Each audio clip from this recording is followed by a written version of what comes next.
Welcome to Authenticity, which is all about shaping high-performance workplace culture.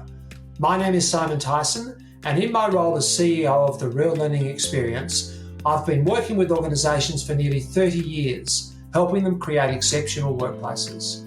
As a leader, you know the daily effort needed to create a culture that produces great results and in which team members and customers are happy. Those things do not happen by accident. The journey isn't always easy, and that's why this podcast exists. Make sure you subscribe as we share our experiences and strategies to help you transform the workplace culture you have into the workplace culture you want.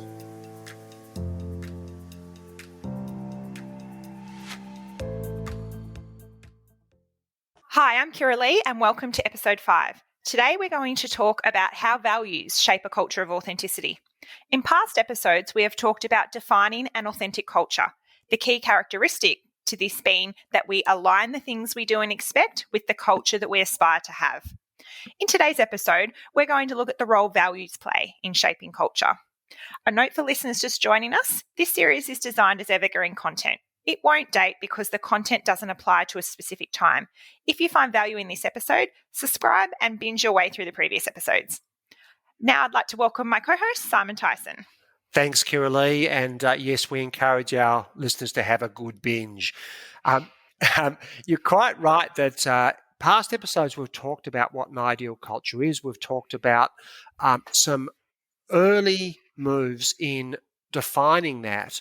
And today we're going to talk about the role values play. And we're going to be joined in a double series, so over 2 episodes, by some guests from a client that we've worked with that has gone through this process. And each of those pairs of guests will talk about different aspects of their role in the values process. Now, values are critical for an ideal culture for 2 reasons. As we touched on in the previous episode, the first reason is that they help you define what that ideal culture might look like. So one of the tools to understand what your ideal culture is to reflect on the values. Whether you're living those values or not, at some stage they were an aspiration of the organisation. They were something that you felt was important, probably. And the reason I say probably is related to a point we'll make later in the episode. Assuming that they were relevant, they defined the way you wanted to conduct yourselves at that time. So the question becomes, are they still relevant? Do they still represent the ideal culture you want to have now, or are they outdated and do they need to be revisited? Now, the second critical part of values is that once you know what your ideal culture is and once you've done some assessment of your actual culture, values are critical. I believe they are the first step, and I believe they're an incredibly powerful step if they're done genuinely in bridging the gap between your ideal culture and the one you actually have right now. The reason there's a gap for organisations in their culture between reality and ideal is because what the organisation does is aligned with the culture we have today and not with the culture we want to have. So one of the most critical ways to communicate the culture we want to have is through the values, but they actually become a tool to keep us on track, a compass, if you like. So whether an organisation has values or has yet to define them, how do they help? So a big challenge is for organisations to communicate to its members exactly what the ideal culture looks like. So we can talk in general concepts about we want a really healthy culture. We want a culture where people are, value each other. We want a culture that supports people. But what does that mean? How do I make a choice each day to either align or misalign with that? How do I know if I'm on track? So the bigger the organisation, the harder it is to communicate that message to the team. So now an even bigger challenge, as I mentioned, is saying, okay, what does that represent in day-to-day choices and decisions that I can make? As we heard in a previous episode, a culture really, for us at a very practical level, is the sum of all the decisions made by all the people every day in the organisations, micro decisions. So values are really powerful in shaping that. So, for example, if in our ideal culture we'll treat each other with respect, then we can have a conversation about whether a certain interaction was respectful. We can resolve a difference by using that value. Now, a little bit later on, we'll talk about how some explanation around the value will also help people make good decisions. So I guess values are a way of decoding the ideal culture and stating it in plain expectations about the way people should interact in the workplace. Do you have any advice for an organisation who are perhaps in the process of setting or even redefining their values?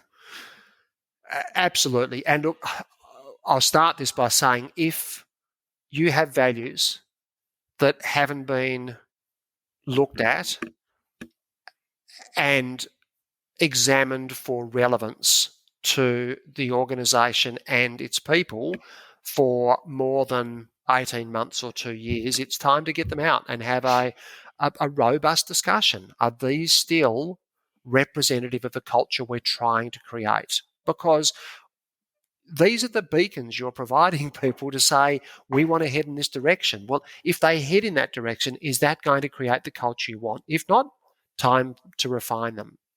So one of the ground rules in values is they work better when they're set by all team members, not imposed on them. And I've had countless robust debates with senior executive teams and with boards who want to define the values for their organisation and then tell people what they are. And if you think about it, values to a large degree represent the way we want to be treated and the way we want to treat others in the community that makes up our workplace. Now, if you're not actively in that community every day or regularly, then should you be defining values? And that's the message to boards. They come in, they sit, they do a great job, but they don't actively participate in that community day in, day out. Should they have a role in setting values or an equivalent that define the way we deal with the external user, the customer, the client, whatever you call them in your organisation? Absolutely, because they need to manage that reputational risk, and that directly impacts the success of the organisation with the external user. But when it comes to the way internal members of the organisation interact, then I don't think a board has any role at all. Senior executives, you might have some strong ideas, but if you impose those on people, then they won't buy in. And what we find inevitably when organisations consult their people about what values should look like and what values are important to them, there's not always a lot of shocks. So very often the team members come up with things that are very closely aligned with what the executives would have come up with themselves.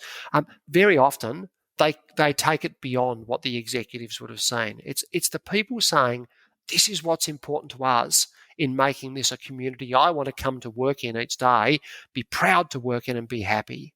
So that's the first thing. And you've had personal experience of that, Kira-Lee, in helping clients set values as well. Absolutely. And it's the difference, that process is the difference between whether your values are a pretty plaque that hangs on your boardroom wall and ends up in people's drawers, or whether your values are embedded and lived and breathed by everybody every day. Absolutely. Because if someone feels like this is another thing that's imposed on me, they're happy with that when this is the work you need to do. When I say they're happy with that, sometimes they're not, but they understand that's the nature of organisations. This is the work you need to do, and you do it over there and you do it with these people, etc. That's fine. But when it comes to values and holding ourselves to a really high standard of conduct, we can't impose that in the same way. So before we move on, the other thing is that values are both a right and an obligation. So what it really means is that values define I can come to work and I have a right to be treated in a certain way. But with that comes an obligation to treat others in that way. And that's part of making the values lived, that they are represented in everyday behaviour and they're used as part of everyday conversations. So if a leader is talking to two team members who have some sort of conflict, and the values are used to help them find a resolution in a coaching sense. So, for example, I know that you two have got an issue here. Using the values, how do you think you should go about solving it? So not only are we coaching them, we're also getting them to solve their own problems, but we're also reinforcing the values and taking them off that plaque and embedding them in everyday behaviour. Absolutely. And that's often something we see a lot with our clients is those robust, sometimes difficult conversations and not knowing how to navigate your way through those conversations for people who may be a little bit more non-confrontational than others, and having those values as a tool is a roadmap to have those discussions and have those positive outcomes. Absolutely. A team member comes to you and says, I don't know how to deal with this situation. Using the values as a benchmark is a great way to respond, to say, okay, let's look at the values. Using that framework, how should we react? And again, it's about embedding them in everyday behaviour. Our values have to be reflected, and this is when we start to see alignment between what we think and do and say with the culture we want to have, is when we embed them in everyday systems. So, for example, if one of our values is about being inclusive, but we have a lot of policies and processes that are unreasonable barriers to flexible work arrangements, that value is not authentic. If we say we want to be, we want honest and open communication, and managers react defensively when people come to them with ideas or feedback, that value is not authentic. So we have to do some work on aligning those things. Now, there'll always be inconsistencies, but it's how we respond to those inconsistencies. Do we just dismiss them and go, oh, that's just the way it is, that's the way we've always been? Or do we say, no, that's not consistent with what we aspire to be, so we need to address it? Absolutely. Simon, what advice would you give to a leader who is listening with us today, who wants to have values for their team, even though their organisation hasn't actually defined any values yet? Yeah, I think this is really critical. Sometimes some of our listeners will be in a position where they can go straight back to the executive and say, I think we need to revisit our values, or where we need to establish some values. Others will be in roles where they might not have that voice on the executive, or maybe the executive isn't on the same message just yet, but they want something within their team. Now, you don't want to create values within your team that conflict with organisational level stuff, but there's nothing wrong with defining some parameters to say, this is how we're going to work in this team. This is what I'm going to, this is my pledge to you as your leader. This is how I'm going to behave. And this is what I'd really like to see in our team. What do you think? And again, it can be a consultative process. I've seen teams sit down, spend an hour, come up with a framework, and that's how they work. And the analogy we used in the previous episodes around the pool is a great way to have that conversation.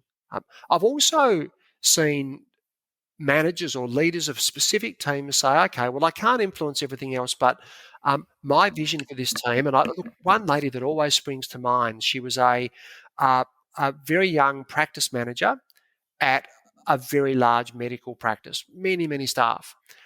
And she sat down with her team and said, what I want our team to represent is that I want everyone who walks through that door to be treated with respect and dignity. Is everyone okay with that? Does anyone have any thoughts? And the team fell in behind that. They all engaged with it because she consulted them and because it was a reasonable thing. And that then became a benchmark by which they judged their behaviour. So she was starting to define what she wanted the ideal culture within her team to be. She couldn't influence perhaps some of the other parts of the organisation. So just taking some initiative for what you're responsible for. Absolutely. It's well, I can't control that, but what can I control? Yeah. I can control this. Great response. And she runs a fabulous team. So do values ever create issues around expectations and behaviours? Yes. But they're great issues. So they actually create accountability. So they bring things above the surface. So I've had managers say, well, what if I ask someone to do something and one of our values is respect, and they come to me and say, I don't think that was respectful. The reality is the issue existed anyway. What the value did was help bring it above the surface. And now there can be an honest conversation between the manager in which they might say, look, I've got a different perspective. I felt that I was asking you to do something reasonable. And the other person might be saying, yeah, no, I get that, but I felt like it was the way you asked, a whole discussion that might never have happened. And the reality is so many little issues get embedded. They're the thorn in the paw because we never bring them above the line. There's an organisation I dealt with in the building industry. They had a big crew on one of their that went round building sites, and there were two guys that hadn't spoken to each other for 15 years, and it was all because one day one of them parked in the other one's spot. Now that's crazy. We've got to bring that stuff above the surface. So yes, having values will actually prompt conversations, but they're not conversations about things that didn't exist. It's bringing stuff that existed above the surface. So what the reality is, when we're looking at values, they have to apply even when it isn't comfortable. We can't have some people get away with behaviours that are inconsistent because that means the values aren't authentic. People lose faith. So we can't look at someone and say, oh, they've been here a long time, or they're a star performer, or they're really prickly and I'm really uncomfortable dealing with them, or they're the boss, so we can't hold them accountable. Rubbish. We've got to hold all of them accountable. One of our core beliefs here is we have hierarchy to manage work. So we have hierarchy so people know who can make what decisions, who controls what, who can ask various people to do various jobs, all that sort of stuff, who can allocate things. That's really nice. But values are completely separate to that. They don't manage that control and flow of work. They're all about managing the way we interact. And in that, there is no hierarchy. In fact, our favourite saying on this is there's no rank in respect. And you could substitute that for whatever value you like. In other words, the most junior, casual person who's been there for 10 minutes should be able to walk into the CEO and say, listen, when we spoke earlier, I didn't feel that you treated me consistently with the values. Can we talk about that? And there's an onus on all of us to be honest in our conversations and respectful in our delivery. So, yeah, they'll raise some things, but they're things that needed to be raised anyway. And they also provide a support for people to be able to raise those things. It provides a platform for it to be brought up, but it also provides people with knowing that they're in an environment where they're supported by values that encourage them to be able to speak up and voice their opinions, be it positive or negative. One of the most powerful things I've ever seen in an organisation in shaping culture is having someone tell their manager or tell someone more senior than them that they have some concerns about an interaction based on the values, and for that conversation to be handled well by the more senior person. And it sends out this ripple effect that our values are real, they're genuine. Whereas when they're seen to protect some people and hold others accountable based on rank or whatever, but they're inauthentic, you might as well throw them in the bin. So you've got to live them by making them equal for everyone. And I think on that note of living them and making them equal for everyone, it's a perfect opportunity to introduce today's guests who have done just that with redefining their values. So we will switch to them now. So it's time to welcome today's guests. R&J Batteries are an independent battery company with 23 stores in Australia and New Zealand. They've actually got over 7,000 stockists and distributors, and all that from a start in 1995 in Ballarat. Stuart Hamilton's the CEO and someone I've worked with for over 2 careers and many years, the first in media and for the last 10 years or so at R&J. Shelley Williams is the operations manager and a passionate driver and advocate of the values. We've been privileged to work with them on their journey, and they're a great example of using the values to drive the culture they want to have, which is why we're so excited to talk to them today. Welcome, Stuart and Shelley. Thank you. Good to be here. Thanks, Simon. Yep, always a pleasure. And as I say, we've worked together, so it's great to have you on the show and able to bring to life some of the theoretical stuff and examples we talked about earlier. So before we sort of really get started into the process you use to set your values, over the decade or so that I've been involved with the company, the R&J way has been a really strong driver of standards. I remember in early days hearing certain standards that were non-negotiable, and they weren't draconian. They were just things that were clearly expected.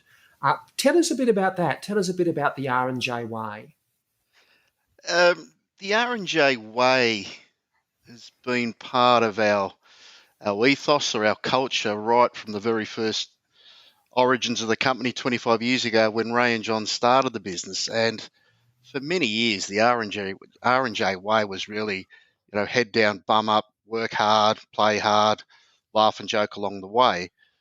With the origins of a business which was started by two gentlemen that were good friends that have known each other since childhood. Yeah. You can imagine there was a lot of laughs, jokes, but also entrepreneurs trying to make their way in the world. There was an incredible amount of hard work. So the many years, certainly the formative years, the R&J way was really just a euphemism or a saying for work hard, play hard, and have a lot of fun. Yes. But as the company grew and you get more staff, you get a more diverse range of employees in ages, sex, locations, the R&J way evolved to be more of the standard, more than just a description of work hard, play hard, etc. Yeah. It became more a description of the standard that we all started to hold each other to, but it had never been really defined. It was very loose in that, that's the R&J way. It was a saying we would roll out to applaud something that someone had done. Well, that's the R&J way, good stuff. Or if someone stepped out of line, well, that's not the R&J way. So whilst it had never been defined, it was certainly a broad standard we held ourselves to. Yeah, it was a definite thing, and it was definitely there's one of the really striking features of R&J is the amount of pride people have in working for the organisation and their belief in what you deliver for your customers. And I suspect that's closely tied to the R&J way. Indeed, absolutely. Yeah. What was it like for you, Shell, coming into the business? Is it about 6 years ago? Yeah. Been here for just over 6 years now. And it's definitely one of the things that drew me to the business. So I had originally got to know the business through my husband who was working here and, had spent some time with the people and around them in a social sense. But also, in a work environment, I could see that drive and the passion that everybody had. And really, that R&J way that we talk about, that was sort of, I suppose, almost the definition of that drive and passion. It brought it all together and you could see it quite clearly in the way that people interacted with one another and interacted with customers. And so for me, that was one of the things that drew me to wanting to work here was to be a part of that. Yeah, it's definitely an attractive thing in an employer. And for me, Shell, as someone that obviously Simon's had a long-standing relationship with R&J and with you, Stuart, but for me coming in to the business 2.5 years ago, it's something that's such a credit to you guys from an outsider's perspective, and working with a lot of your team and you guys so closely, you can just see that it just resonates through everybody, and everybody's proud when they refer to the R&J way. They're proud that they have the R&J way, but they're also proud that they're part of the R&J way as well. Yeah, absolutely. A lot of pride there, that's for sure. Yeah, absolutely. And look, I think it was a few years ago you started to identify that having values that defined the way staff interacted with each other was important. Now, and obviously to some degree the R&J way had laid a foundation. What was it that you were looking for in the values? Where did they take you beyond where the R&J way had taken you to that date? What was the goal? The goal was to define what had been undefined to that point. So it's one thing to be able to say the R&J way, and those that had been with the company for some period of time, or in Shelley's case, knew us in a previous way before joining the family.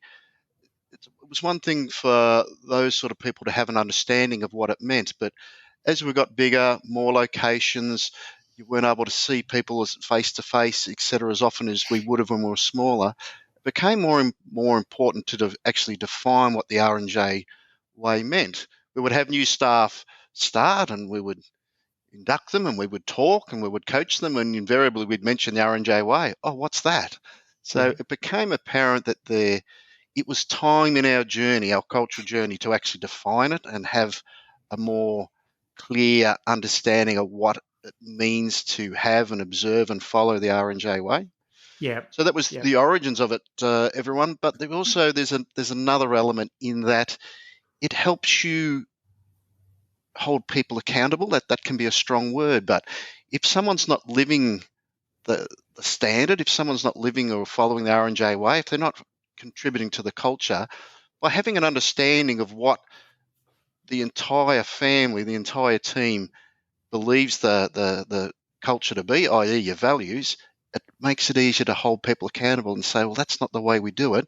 You're not being true to the value of respect or honesty or whatever the case may be. Values absolutely define the way that you're entitled to be treated, but they're also an obligation about the way you're expected to treat others, and to make that tangible and definable so you can give people feedback on how closely aligned they are with it. So, Shell, did you come from an organisation that had clearly defined values, or was this something new for you as well? Yeah, I did. I came from one of the big four banks, and they definitely have values. But the problem was that they weren't really ingrained in the business. Yeah. They were really words on a piece of paper. And, I think it was actually maybe the HR department that ran it, but it wasn't, for me to even say I'm not actually sure where it all came from just demonstrates how poorly it was embedded in the business. It was lip service, for want of a better word, really. Yeah. The people there, they didn't live those values, and they weren't really interested in what they were, to be honest. Yeah. So they didn't. But part of that is that they didn't have ownership of them. They didn't know where they came from. They were imposed on them, and they didn't have any ownership, I suppose, and understanding of them. I remember back at the start of the process when we sat with you guys, that was so important in those early steps in the creation of, or not the creation, but the defining of the R&J way, was that it wasn't like a boardroom that had sat around and decided what they felt values should appear to everybody. It was embracing what everybody felt and could relate to. And I think that that's such a critical part of the process for any organisation doing this. And it's part of the process that you guys have done really, really well. I think absolutely. And that's one of the things, like you would have heard Stuart talking now, and he uses the word family a lot. Yeah. And that's because that's the way we refer to one another. We do see each other and ourselves as a family.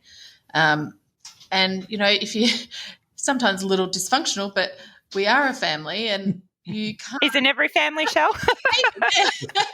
But, if we want try and some of that dysfunctionality. Maybe, that's why you need to bring everyone in. Yeah. On, this discovery of and decision about what is the R&J way and what does that mean for all of us and how do we all see it and what do we actually think, how do we want to actually define that? So back at that process when you made that decision of what direction it was going to go in, tell us about that process. What was the critical steps that you took? In defining, creating, deciding on the values, is that what you mean, Kiralee? Yeah, absolutely. It started for us, and I would suggest this would be important for just about any organisation heading down this path. It starts with a commitment. So you need to genuinely believe that there is benefit, reason and purpose for having values. And it needs to be driven from the top. I mean, that's a bit of a cliche, but it's just it's a fact. If the people that are in charge of the business and the direction of the business don't believe in values, it's going to be very, very hard for them to be truly embedded and become part of your life. So that's the most important or first step is there a belief? The second thing I would suggest, and this goes back to what was being discussed just a minute or two ago, is you have to make sure that it's not just a bit of corporate fluff. If you're wanting to have some values so it looks good on a boardroom wall, you're wasting your time. You're heading down the wrong path from the get-go. You actually have to believe that there is value in having the values, that they actually contribute material value to your organisation. And as we've said before, that's so people understand it, that's so you can articulate it, that's so you can hold everyone accountable for meeting those standards. So you have to believe that there's a benefit and it's not just some corporate tick the box and how good are we, we've got values. And you were adamant about that through the process. Absolutely. Yeah, a bit like Shelley, I've worked at a couple of large publicly listed multinationals, and it's too easy for corporate fluff to be thrown around and it just wastes everyone's time. The other thing I would strongly say was critical in the process for us was engaging with the entire team, getting all the family involved to have some say on surveys. It's a big task. You get a lot of information. You do have to filter it, and a term Simon used quite rightly a few times. Occasionally you have to make a captain's call. So at the end of the day, it is a business. We do have senior management, we do have business owner and what have you. So sometimes you just need to make a decision. Okay, a lot of feedback there, but this is the direction we'll go. But notwithstanding the possibility of needing a captain's call, you have to engage as much as you can with the broader team, the broader community, the broader family. And by doing that, Stuart, in engaging everyone, what did you learn about, or what did you both learn about the organisation in that process? Shelley, any thoughts on that before I'm sort of dominating the microphone here? Oh, well, you love it. One of the things I was quite surprised about was that actually, when you look at the R&J, most people were fairly aligned to what they saw as, being important to us. And that really, I suppose, surprised me. It was a pleasant surprise, certainly, but I did think there would be a few more outliers than there was. So, yeah, that was really great to see that actually we all are sort of, pretty much on the same ship from the get-go, which was great. Yes. Absolutely, Shelley. I'd agree with that 100%. It was fantastic to see how much commonality or alignment we had on all the feedback. So we did have to filter through, and it's another critical part of the process, is an extension of what Shelley said, is have a group within the team, within the family that will take charge and run the project. You don't want the group too big, otherwise it'll go nowhere in a hurry. Another critical part within that was actually appointing a champion, a captain of the team, to make sure the various interested parties met regularly and discussed and what have you. So, but notwithstanding that, we needed to filter through and come up with the values that we felt were good. But Shelley was spot on. The biggest surprise or learning was how aligned we all were, broadly speaking, from the get-go. Yeah. And on a future show, with your very generous blessing, we'll actually have the champion and another one of the team members to talk about the process of embedding, which is obviously critical. And Shelley, you mentioned before working for one of the big four banks, and the values didn't seem to have traction. And to some extent, I wonder if that's because what the values were implying you should be doing was not necessarily the same as what the KPIs and pressure from above and so on was implying you should be doing. So you might have found that the two things weren't mutually compatible. Yeah, absolutely, Simon. So there was really very little alignment between the values, what your KPIs were, what your management expected of your teams, the different directions. Even when you work for an organisation as large as that, you have a lot of different teams. And those teams all have their own directions even. So, some of them are looking for growth, some of them are looking for stability. There's a lot of different pieces to that puzzle. Yes. And so when you have imposed values on all of those different pieces, it's not really a recipe for success. Yeah, yep. And when they're so contrary, absolutely, then people are not sure which to do. It ends up sort of being quite a self-conflicting process that I agree with these values and I want to move in that direction, but I'm actually being pulled in a different one. Yeah. So, Shelley and Stu, we just spoke about what you learnt about the organisation in the process. What was the most difficult part of the process? Difficult. I can't recall anything I would class as difficult. And please jump in, Shell, if you can think of something that you thought was. Yeah, there's certainly a time commitment. And depending on how many people you may have involved in the values process, magnifies the time commitment. But I found nothing that I would class as difficult. Shell, is there anything? It was difficult, but I think probably the most challenging part is sort of when you get to the very pointy end and you're trying to not have too many values. And even though we had a fairly small group of people, making those decisions, there was still some people who, wanted one way and others who wanted a different way. And it wasn't necessarily difficult, but it's the most challenging part where everyone, values are really important to people, and to try and put one person's opinion on a value over another that's challenging. Yeah. Funnily enough, as Kira Lee asked the question, that was exactly the point that I thought of, was that having to let go, that you were down to 6 or 7 things that were really meaningful, and saying, well, that's too many. We can't. We want something we can articulate. We need to narrow it down and to let go of a couple of things that felt really important to people. Yeah, absolutely. It was. And it wasn't difficult in an unpleasant sense, but it was definitely the bit that I saw people struggle with. So yeah.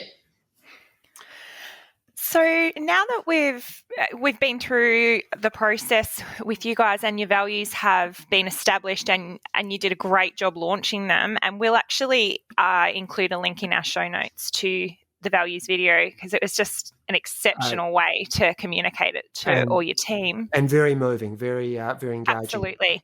It really did reflect the family values that you wanted to remain very strong throughout the process. How are those values impacting life at R&J for you and the team and everybody? It's having a growing impact, if I can put it that way. So yes, there was the launch, the video, and all the promotional bits and pieces that were sent out across the branches, and that's done just to make an impact and a statement at the time.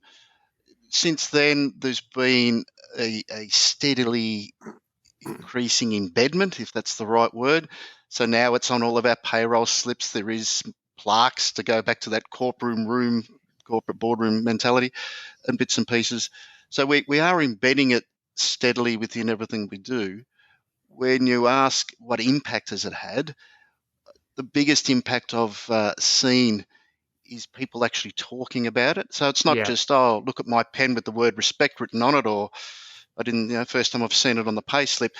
We're actually seeing it in day-to-day conversation where people are actually talking about the values or referencing the values or bringing the values into their speech or their conversations. So we're still fairly new on the journey. I'm not sure whether the listeners understand that, but whilst the R&J way has been there for the better part of 25 years, the formal articulation of our values is still quite new. So about 4 months, Stuart? Yep, spot on. Yeah. And so to be able to say that in 4 months we've gone from the launch and the supporting paraphernalia to actually seeing staff at all levels use it in their everyday conversations without being just trying to be a corporate tick a box type person, it's actually genuinely coming up in conversation, that it's the biggest impact I've seen. And for you to have the courage to do this through challenging times, coming out of COVID or still in COVID at the end of last year, and then with the interruption of Christmas, I think the embedding of them through their reflection in conversation and guiding people's decisions, I think is a credit to the organisation. Thank you, Simon. I think as well, Simon, if you're going to do something like this, what better time than when you've come out of a, terrible year like we had with COVID? This is really about saying our family is important to us, and let's, make sure that everyone knows how we like to interact with one another, how we like to treat one another. And I think that, what better time to do it? I think that's a really interesting perspective, and because there'd been a lot of looking back, hadn't there? And this was about looking forward and what does our future look like together. Yeah.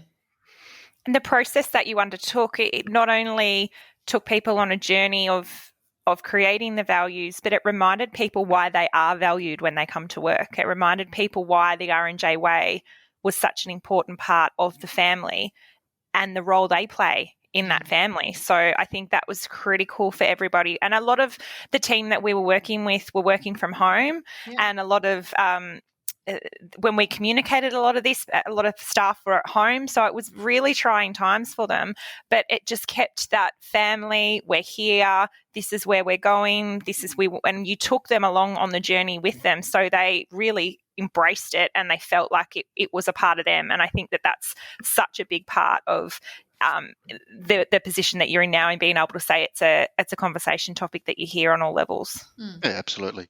Shelley was right. It was the timing coincidental with COVID and the challenges we faced and us embarking and delivering our values project, but it just highlighted to so many people because we were very supportive of our staff during COVID with financial support and time away from work and so many things, and completely coincidentally, when we were all getting back to work from our forced hiatuses, etc., so many people were recognising the support that we would have done regardless whether we had a values project.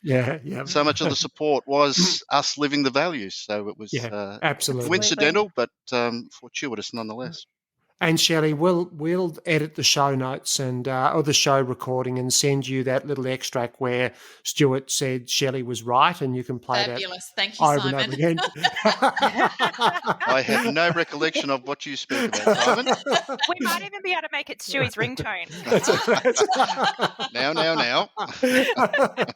All right. Well, look, I just really appreciate. It's been an honour to work with R&J through the process.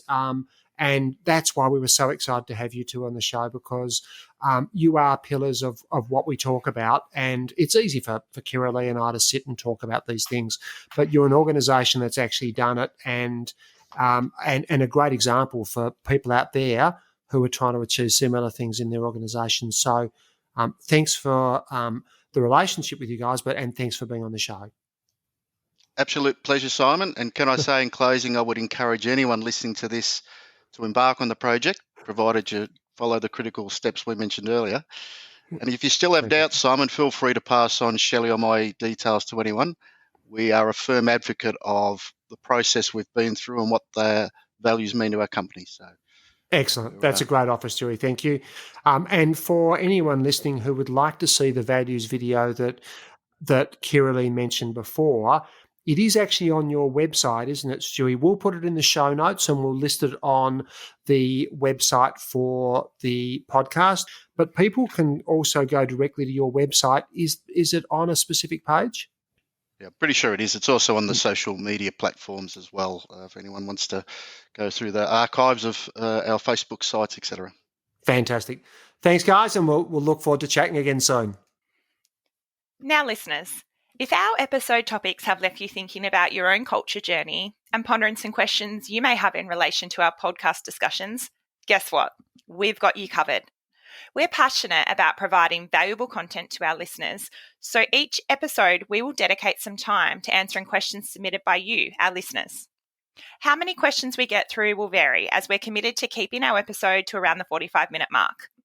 So jump onto authenticity.com.au/podcast and submit your questions via our SpeakPipe app. We've made it really simple. You just click on the button and record your question. And don't stress, you can remain anonymous if you wish. We look forward to answering your questions soon. Now to this week's Q&A. We've had a bunch of great questions this week that seem to be inspired by our last episode. Yeah, I think that's great, Kiralee. You can guarantee if one of our listeners has got a question, then a bunch of other listeners have got a similar question in their mind. So for them to hear it from each other, and it's really simple to record your question. You just go to the same link where you'd enter a text question, and hit on the recording link. And it's short, it's sharp, it's probably even simpler than typing a message to us. Yeah, and I'll pop that link in our show notes so Fantastic. everyone can jump on and do it. Okay, so our first question. Hi, my name is Carissa, and I'm wondering, what do you do when there is confusion about what the workplace culture should be? Carissa, there is always confusion about what the ideal workplace culture should be. So don't be concerned about that.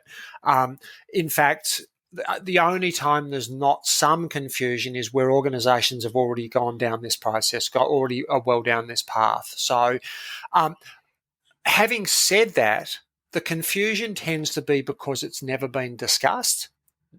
Organisations haven't sat down and said, they'll often talk about the workplace culture they've got and the one they're trying to move away from, but they haven't defined the one they want, and that causes confusion. What we find is that when organisations actually start to articulate the workplace culture they want, there is deafening agreement because and we touched on this with the previous question from Carly around values. People want the same things from their workplaces. They want to come to work and have a place they can be happy and enjoy themselves. They want to come to work and have somewhere where they have the opportunity to do their best work. They want to go home and feel like they've achieved something worthwhile. They've made a difference. They want to belong. They want to feel valued. They want to feel respected. And the consistency of this is staggering. And that's highlighted when we use psychometric tools to help organisations measure their ideal culture. The particular one that my preferred tool for that, I've got I could lay out every organisation we've ever worked with and ask them what their ideal culture would be. I could put those results side by side by side by side, and you'd have a hard time picking differences. Now, we do see dramatic differences when we look at their actual culture, but what they aspirationally would like is so similar from organisation to organisation. So I think any confusion comes from the fact that you're just not yet used to having this discussion and it hasn't progressed far enough. I have the courage to just start, even though you don't quite know what it looks like, even though it is confusing, just start the process, start the conversation, and I think clarity will come out of that. I've got one other thought, but I've been on a rant, so continue. Okay, so my other thought, and then I promise to shut up, although I have broken that promise before. My other thought is don't be don't feel you've got to know the whole pathway before you step on it. So you might say, I don't really have any clarity and I don't know how to get it. I have the confidence that by starting the process, it will emerge. So just throw yourself into it, throw your organisation into it, have those discussions and know that the clarity will come out of starting it. Don't wait for clarity before you start. Yeah, and often we'll say to our clients after we have that conversation is also don't try to achieve everything straight away. Pick 1, 2 or 3 things that you're going to move on, and as you tick those off, you move closer to that clarity and you get the momentum that you need towards moving towards that ideal culture. And like we talk about, the gap decreases between the culture you don't want and the culture that you do want. Yeah, absolutely. And look, I guess my final thought would be, remember that your values are your promise to each other, and your philosophy or mission or purpose or whatever you want to call it is your promise to the people you serve. Yeah. If you can simply define those 2 things, and when I say simply, I'm oversimplifying it.